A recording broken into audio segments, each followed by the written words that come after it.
औज़ुबिल्लाहिमिनश्शैतानिर्रजीम बिस्मिल्लाहिर्रहमानिर्रहीम। सामीन मोहतरम, शाबान मुअज़्ज़म का मुबारक महीना गुजर रहा है, जिसकी अजीम शब बिल्कुल करीब आ रही है। यानी शाबान मुअज़्ज़म की 15वीं शब, जो जिसको शब बारात के नाम से याद किया जाता है, वो बिल्कुल करीब आ रही है, जिसमें अल्लाह ताला अपने बंदों पर ख़ास मेहरबान होता है, ख़ास करम फरमाता है। अल्लाह ताला का उम्मत मुहम्मदिया पर यह ख़ास करम है कि मालिक ने इस उम्मत को कुछ ख़ास महीने ऐसे अता फरमाए हैं, कुछ ख़ास दिन ऐसे अता फरमाए हैं, कुछ ख़ास रातें ऐसे अता फरमाई हैं, जिसमें अल्लाह ताला अपने बंदों पर बहुत ज़्यादा मेहरबान होता है और अल्लाह की रहमत बहुत ज़्यादा अपने उरूज पे होती है। उन्हीं रातों में से एक अहम रात शब बारात है, जो बिल्कुल करीब आ रही है। इस रात की अहमियत और फजीलत को अल्लाह के प्यारे हबीब ने बयान फरमाया है। इस तरह बाद लोग कहते हैं कि इस रात की कोई अहमियत नहीं है, कोई एहतमाम नहीं है, इस रात में कोई ख़ास इबादत नहीं करनी चाहिए, कुछ नहीं करना चाहिए। हालांकि जब हम हदीस मुबारक का मुताला करते हैं तो हमें ये बात रोज़ रोशन की तरह वाज़ेह नज़र आती है कि सरकार कौनैन सल्लल्लाहु अलैहि वसल्लम ने इस रात की अहमियत को खुद बयान फरमाया है, इसकी हकीकत को बयान किया है, इसकी फजीलत को बयान किया है। और मुहद्दिसीन ने अपनी कुतुब हदीस के अंदर बाकायदा अब्वाब बांधे हैं निस्फ शाबान की रात के हवाले से, जो इस बात का इजहार और सबूत है कि यह रात कोई आम रात नहीं है, बल्कि ख़ास रात है।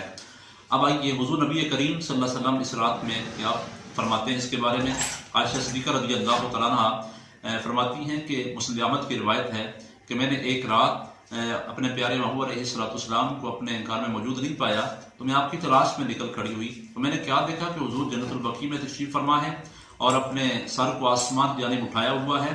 और अल्लाह के प्यारे महबूब अलैहिस्सलाम ने जब मुझे देखा तो हुजूर ने फरमाया, आयशा क्या तू डर गई थी कि अल्लाह और अल्लाह का रसूल तुमसे ज़्यादती करेंगे? मैंने अर्ज़ किया, या रसूलल्लाह नहीं, बल्कि मैंने समझा कि आप किसी और ज़ौजा के यहाँ तशरीफ़ ले गए हैं। तो अल्लाह के प्यारे महबूब अलैहिस्सलाम ने इस रात की अहमियत को बयान किया।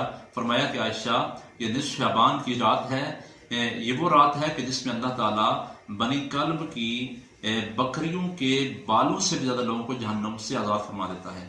और अल्लाह ताला आसमान दुनिया पर नज़ूल फरमाता है अपनी शान के मुताबिक, और बनी कल्ब की बकरियों के बालों से भी ज़्यादा लोगों को जहन्नम से आज़ाद फरमा देता है।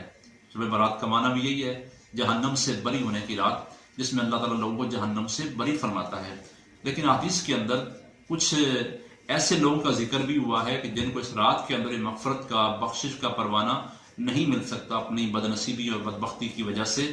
मुख्तलिफ हदीस के अंदर जिक्र हुआ है, तो उनके अंदर एक हदीस पाक में ये आता है कि हुजूर ने फरमाया कि जिब्रील अमीन मेरे पास आए और जिब्रील ने आके अर्ज़ किया, या रसूलुल्लाह सल्लल्लाहु अलैहि वसल्लम, ये निस्फ शाबान की शब आपकी उम्मत के लिए अतिया है, तोहफा है, और इस रात में अल्लाह ताला तमाम लोगों को जहन्नम से आज़ाद फरमा देता है, सिवाय मुशरिक के उसे माफ़ नहीं किया जाता, कता रहमी करने वाले के उसे माफ़ नहीं किया जाता, और बुग़्ज़ व अदावत रखने वाले के उसे माफ़ नहीं किया जाता, वालिदैन के नाफरमान के उसे माफ़ नहीं किया जाता, शराब के आदि के उसे माफ़ नहीं किया जाता, और तकब्बुर करने वाले के उसे माफ़ नहीं किया जाता। और दूसरी हदीस के अंदर दीगर लोगों का जिक्र भी है, जिनमें जो जिना का आदि है उसे माफ़ नहीं किया जाता, और जो किसी का कातिल है उसे माफ़ नहीं किया जाता। तो ये वो लोग हैं जिनको माफ़ नहीं किया जाता। अल्लाह ताला हमें इन गुनाहों से बचने की तौफीक अता फरमाए और इस रात के अंदर अपनी कामिल बख्शिश करवाने की तौफीक अता फरमाए।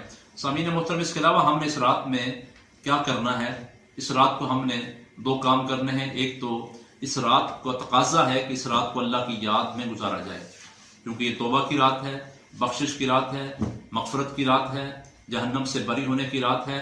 तो इस रात में अल्लाह को याद किया जाए, तिलावत कुरान की सूरत में, दुरूद पाक की सूरत में, ज़िक्र व अज़कार की सूरत में, नवाफिल की सूरत में, और ख़ासकर नमाज तस्बीह का एहतमाम इस रात को किया जाए, जिसकी बहुत ज़्यादा फजीलत हदीस के अंदर बयान हुई है।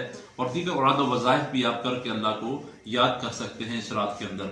और दूसरा काम ये करना है कि अल्लाह से मांगना है, अल्लाह से दुआ करनी है। और हदीस पाक के अंदर भी आता है कि अल्लाह ताला इस रात को अपनी शान के मुताबिक गुरूब आफ्ताब के साथ ही आसमान दुनिया पर नज़ूल फरमाता है। अल्लाह की बारगाह से ऐलान होता है कोई मुझसे मग़फ़िरत का सवाल करने वाला कि मैं उसके गुनाहों को माफ़ कर दूं? सुभान अल्लाह। अल्लाह की बारगाह से ऐलान होता है कोई मुझसे रिज़्क़ का सवाल करने वाला कि मैं रिज़्क़ की फरावानी कर दूं? है कोई मुझसे मुसीबत ज़दा आफ़ियत मांगने वाला कि मैं उसको आफ़ियत दे दूं? है कोई ऐसा اور یہ سلسلہ طلوع فجر تک جاری و ساری رہتا ہے. تو سامعین محترم، اس رات کے اندر اللہ سے مانگا جائے، اللہ سے مغفرت کا سوال کیا جائے، اپنی بخشش کا سوال کیا جائے، اور اللہ سے رزق کی تنگی ہے تو رزق کی فراخی کا سوال کیا جائے.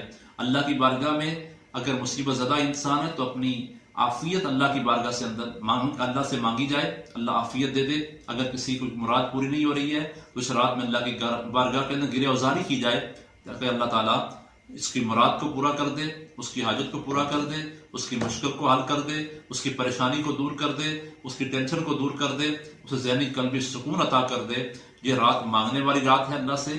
تو اس رات کو اللہ کی یاد میں گزارا جائے، نہ کہ خرافات کے اندر، لاب و لاب کے اندر، کھیل تماشے کے اندر، ڈول باجے کے اندر، پٹاخوں کے اندر اور فضول خرچیوں کے اندر اس رات کو برباد کر کے اپنی آخرت کو برباد کیا جائے.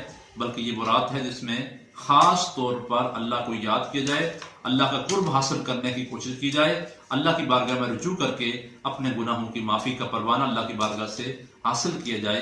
اللہ تعالی ہم سب کو عمل کی توفیق دے. اور سامعین محترم، ایک کام یہ کرنا ہے کہ ہم نے حدیث پاک کے اندر آتا ہے کہ اس رات کو قیام کرو، شب برات کو رات کو قیام کرو، شب بیداری کرو اور صبح روزہ رکھو. اللہ تعالیٰ ہمیں عمل کی توفیق دے کہ رات کو قیام کی حالت میں ہم گزاریں، اللہ کی عبادت میں گزاریں، اللہ کی یاد میں گزاریں، اور صبح اللہ تعالیٰ ہمیں روزہ رکھنے کی بھی توفیق عطا فرمائے. وما علینا